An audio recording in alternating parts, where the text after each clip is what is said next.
Arratsaldeon ikusle, zer moduz ongi etorri Xaloa telebistara. Gaur maiatzak 17 ditu, asteazkena da eta astera goaz bertan berri albistegiekin.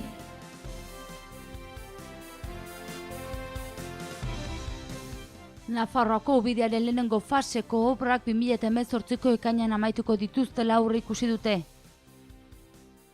Tafallako zerbitzari bat epaituko dute emakumea komunetan grabatzeagatik. LGTBI fobiaren aurkako material didaktiko aurkeztu du Esteilasek. Iruñako udalak Arrosadiako hiri jarduketarako plan bereziaren ildo orokorrak aurkeztu ditu. Iruñeko udalaren bizikleta zerbitzua ez da erabilgarri izanen ondorengo orduetan. Nafarroako gobernuak materia organikoa ongi bereizteko kanpaina jarri du martxan. Interneten nabigatzean euskara lehenesteko kanpaina aurkeztu dute. Nafarroako gobernuak 25 urtetik 30 urtera luzatu du gazteentzako garraio txartela. Bertsolari txapelketa nagusia irailaren 23an hasiko da Baigorrin. 20. atortxurro jaialdiaren egunez eguneko egitaraua aurkeztu dute.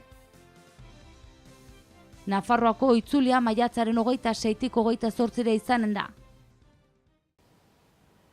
Asteazken honetako albisteekin hasteko Nafarroako ubidearen lehenengo faseko obrak 2018ko ekainean amaituko dituztela aurreikusi dute. UPN kexu azaldu da. Ekainean amaituko dute Nafarroako ubidearen lehen fasearen handitzea. Apirilean bukatzea zen hasierako asmoa, baina zabaldu eginda epea. 5.164 hektarea erabiltzen adirira egun, 1.848 eraikitzen eta 7.729 proiektuan.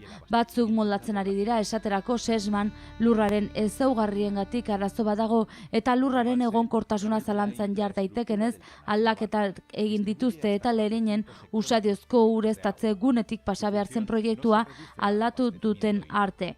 Gauzak horrela proiektuaren diseinua aldatu behar dute. Horrez gainera, 3.677 lurraldek eskatu dute ureztatze gunean sartzeko. Isabel Elizalde kontseiariak zehaztu du batzuk sartzen ahalko direla eta beste batzuk ez. Tafallako zerbitzari bat epaituko dute emakumea komunetan grabatzeagatik. Fiskaltzak 353 urteko espetxe zigorra eskatuko du zerbitzariarentzat epaiketan. Tafallako taberna bateko zerbitzari baten kontrako epaiketa hasi da. Iruñeko justizia auzitegian emakumezko bezeroak bainuelan grabatzea egotzita 353 urteko espetxe zigorra eskatu du fiskaltzak haren kontra. Lehen ikerketaren arabera gutxienez 326 emakumeren irudiak hartu zituen kamararekin, horietako 22 adin txikikoak. Orain arte 137 identifikatu dituzte eta 120 jarri dituzte salaketak. Orotara intimitatearen kontrako 98 delitu leporatzen dizkiote akusatuari eta horietako bakoitzeko 2 urte eta 6 hilabeteko espetxe zigorra eskatu ditu fiskaltzak. Intimitatearen kontrako delitua larriagotzen duten beste 22 delitu ere egozten dizkiote eta horietako baikoitzagatik 4 urteko kartzela eskatuko dute. Behin-behineko idatziaren arabera Tafallako taberna batean egin zituen grabazioak 36 urteko zerbitzariak 2014ko abuztutik 2015ko urtarrila arte gutxi gorabehera. Garai hartan tabernako arduraduna zen akusatua. Ikerketako iturriek zabaldu dutenez hainbat kamera jarri zituen entxufe faltsuetan ezkutatuta. Zuzenean komunera enfokatuta zeuden kamerak emakumen parte intimoen irudiak hartzeko. Fiskaltzak bere idatzean zehaztu duenez, grabatutako irudi guztiak tabernako ordenagailuan gorde zituen, baina ez zituen zabaldu. LGTBI fobiaren aurkako material didaktiko aurkeztu du Esteilasek, haur-hezkuntzan, lehen hezkuntzan, DBH-en eta euskaltegietan erabiltzeko. Irudi positiboa zabaltzea da liburuxka honen helburua. Argitaratutako materialarekin aniztasun afektibo sexualaren eta genero aniztasunaren ikuspuntua arlo eta maila guztietan sartuta egotea da asmoa. Hezkidetza da horretarako bide bakarra. Esteilas sindikatuko kideen esanetan ikastetxe guztietan hezikidetza planak garatu behar dira eta langileek gutxieneko prestakuntza jaso behar dute, bai irakasleek baita gainontzeko langileek ere. Sarean aurki daiteke hortzadar gara izeneko gida oso osorik. Iruñako udalak Arrosadiako plan bereziaren ildoak aurkeztu ditu gune publiko bat oinezkoentzako ibilbideak eta erabilera komertzialak berritzea. Iruñeko udalak hirigintza gerentziaren bitartez lehiaketara aterako du Milagrosako hiri jarduketarako plan bereziaren erredakzioa auzo hori bizi berritzeko oinarri izan nahi duen dokumentua. 252.000 euroan lizitazio publikoa aterako den lan horren parametroak urtebetean osatu beharreko 4 fasetan egituratuta daude eta auzoaren erdiguna berregituratzea proposatzen da. Bertan, gune publiko libre bat eratzeko ardatz egituratzaile gisa. Gune horrekin batera hirigintza gerentziaren arduradunen antolamenduak oinezkoendako barne ibilbideak sustatzea jasotzen du, erabilera komertzialak bizi berritu eta suspertze aldera bai eta lehentasunezko birgaitzeko eremu bat eratzea ere gune zaharrenetan. Halaber, lizitazioaren baldintza teknikoen barruan sartzen da plan berezia gauzatzerakoan ezagutzera eman eta garatu beharko diren herritarrentzako prozesu partizipatibo bat diseinatzea, herritarren iradokizunak bideratu eta planean sartze aldera. Hiri bizigarriko eta etxe bizitzako zinegotzi ordezkari Josia Baurreak eta hirigintza eta etxe bizitza alorreko zuzendari Bizente Tabernak aurkeztu dute proiektua. Lan honen abiapuntua 2015an Milagrosan egin zen hiriaren garapenerako estrategia integratu eta jasangarria proiektuaren azterketa da. Diagnostiko horrek ahulezi zehatzak definitzen zituen auzoko hirigintza eta ingurumeari dagokionez eta azpimarratzen zuen jende kopuru handia bizi zela antolamendu txar eta espazio gutxiko eraikinetan. Aintzat hartzeko faktore gisa agertzen dira baita ere zonaldearen orografia zaila, ibilgailu kopuru handia, espazioa betetzeraino, Zaragozako etorbideak egiten duen muga fisiko eta psikologikoa, bizilagunendako aparkalekurik eza, bidegorri eskasia eta garraio publikoa kanpoaldeko kaletatik ibili beharra. Arazo horiek konpontzeko esku hartzea izan beharko du hiri jarduketarako plan bereziaren lehentasuna.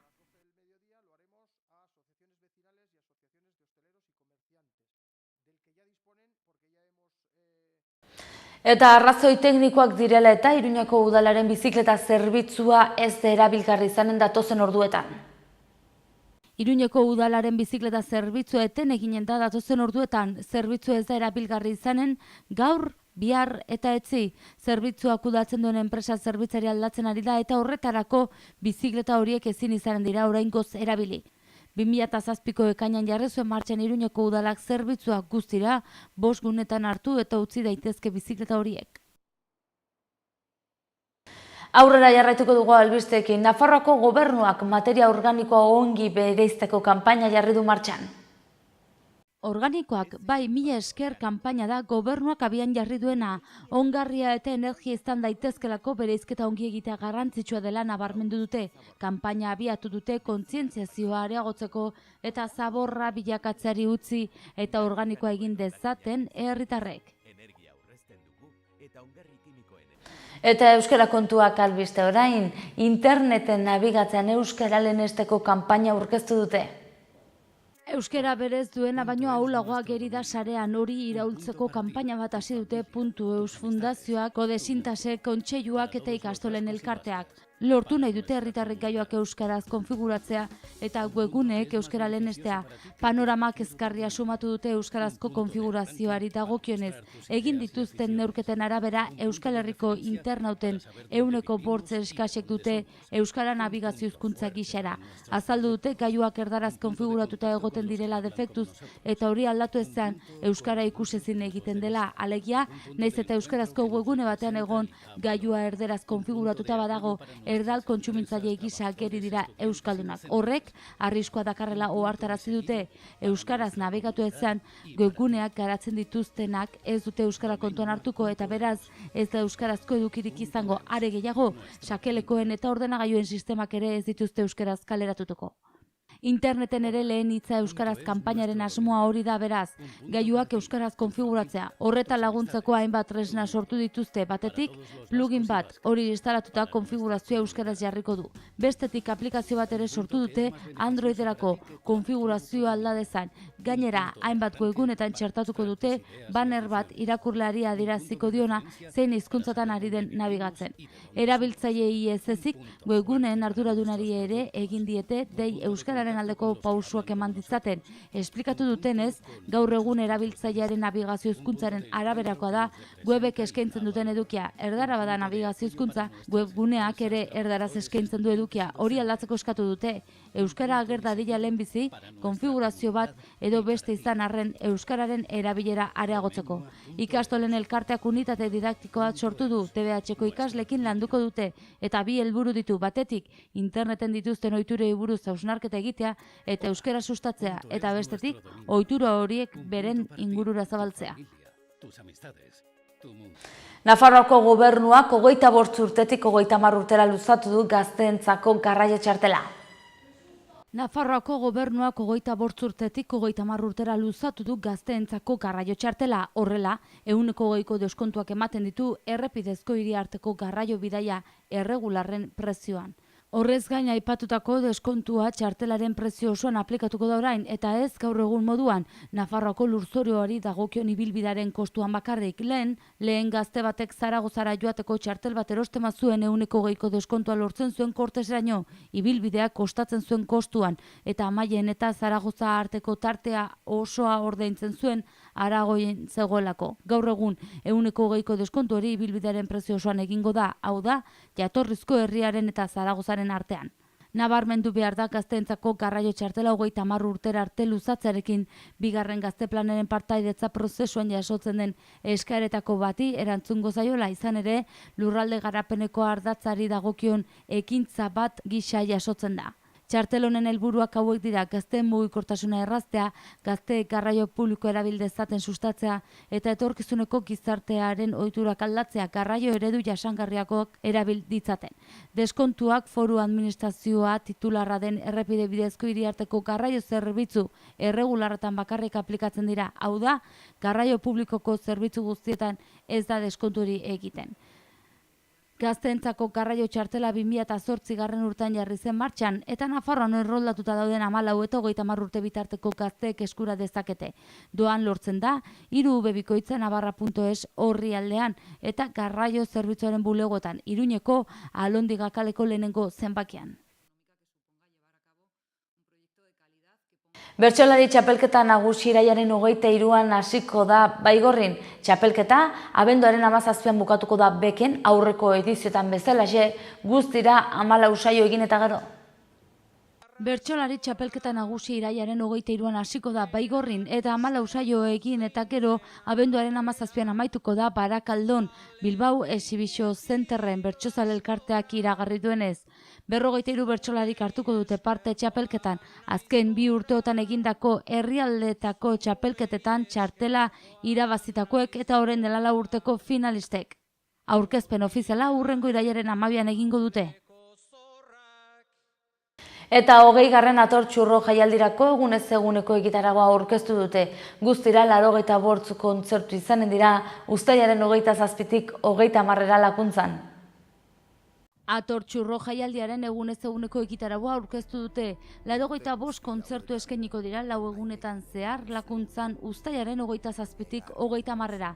Uztailaren 27an ostegunean Green Valley, Defcon 2, Eskakeitan, Sortu, Sociedad Alkolika, Willis Dromun eta Esnebeltzat taldek eskainiko dute kontzertua beste askoren artean. Ostiralean talde gehiago adituko dira, adibidez, Perri Txarrak, Sutagar, Gatibu, Glaukoma, Esian eta Anari.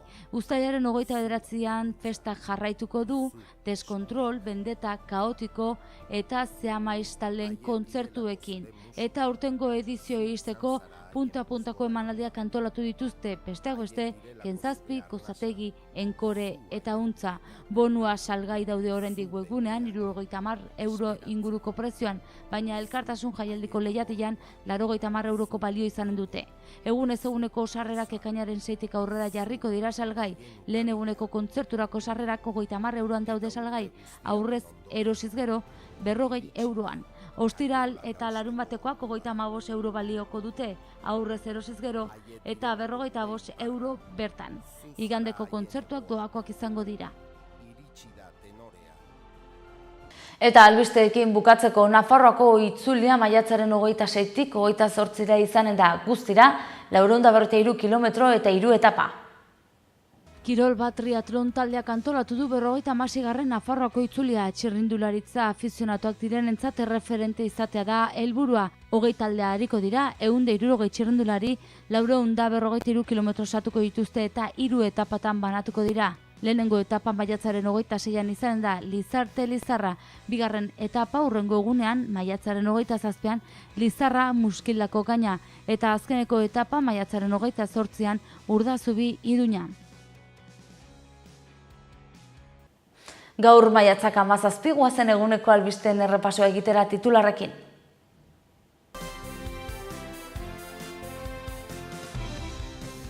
Nafarroako ubidearen lehenengo faseko obrak 2018ko ekainean amaituko dituztela aurreikusi dute. Tafallako zerbitzari bat epaituko dute emakumea komunetan grabatzeagatik. LGTBI fobiaren aurkako material didaktiko aurkeztu du Steilasek. Iruñako udalak Arrosadiako hiri jarduketarako plan bereziaren ildo orokorrak aurkeztu ditu. Iruñeko udalaren bizikleta zerbitzua ez da erabilgarri izanen ondorengo orduetan. Nafarroako gobernuak materia organikoa ongi bereizteko kanpaina jarri du martxan. Interneten nabigatzean euskara lehenesteko kanpaina aurkeztu dute. Nafarroako gobernuak 25 urtetik 30 urtera luzatu du gaztentzako garraio txartela. Bertsolari txapelketa nagusia irailaren 23an hasiko da Baigorrin. 20. atortxurro jaialdiaren egunez eguneko egitaraua aurkeztu dute. Nafarroako itzulia maiatzaren 26tik 28ra izanen da. Eta bertzerik ez gaurkoz, mila esker zuen arretagatik eta arratsalde ona izan. Bihar arte.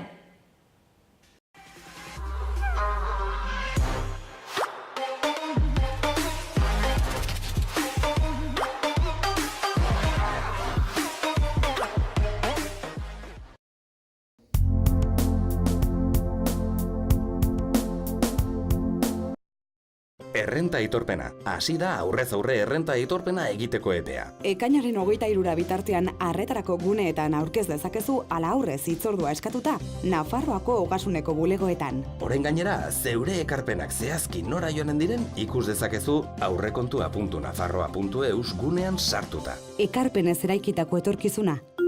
Nafarroako gobernua. Gobierno de Navarra. Gorritxon atsedenerako sistema hoberenak eta loaldi egoki batendako beharrezkoak diren produktuak aurkituko dituzu. 40 urte daramatzagu punta-puntako materialak eta marka hoberenak bezeroaren eskura jartzen. Deskansatzeko sistemetan aditua gara, sofak, koltsoiak, somierrak. Hurbildu eta eskuzabali jasoko zaitugu. Iruña, Gorritxo. Ez egin paso organikoaz. Bereizi eta birziklatu gai organikoen hondakinak. Hau ez da zaborra. Biziak baizik. Ongarria eta energia baizik. Gai organikoen hondakinak birziklatuz, energia aurrezten dugu eta ongarri kimikoen erabilera gutxitzen duzu.